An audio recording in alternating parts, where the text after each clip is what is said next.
moved to Rotex, where this eventually took place, on Hampton and Territorial.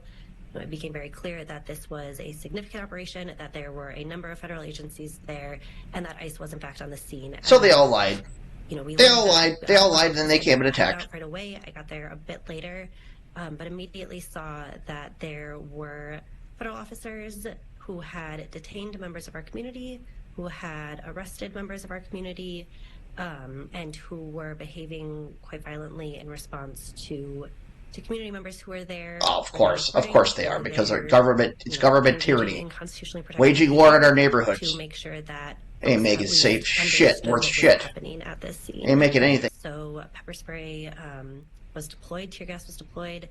There were people on the ground screaming in agony. There were people who had been shoved to the ground by federal officers.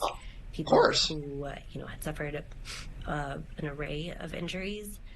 And I think that what we see in these environments is whether or not there was a legitimately, legal justification for federal officers to be there in the first place, the force that they deployed, the size of the response, the number of vehicles, the number of federal officers there, the complete lack of transparency, communication, clarity, the way in which these officers were, these federal agents were engaged with our community members, it immediately escalated the situation, and it led to violence, it led to harm caused to our community members, and now it's resulting in a situation where there are members of our community who we don't know where they are. We don't know why they've been detained. We don't know what happened to them.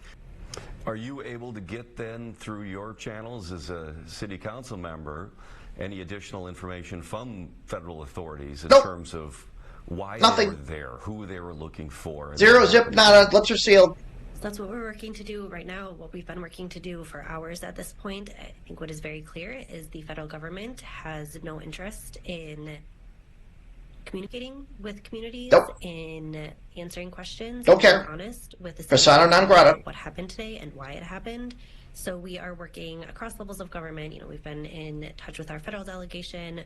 We're certainly working closely with the mayor's office. We've been in touch with sort of anybody and everybody who cares about this community to try to use every lever that we can to get answers. If I call the federal government and say, tell me where you took our people, they're not answering, they're not calling me back. And unfortunately, that's true for elected officials throughout the state, at all levels of government. And I think it is immensely concerning that we have a federal government that is so uninterested in telling the truth to the people of St. Paul.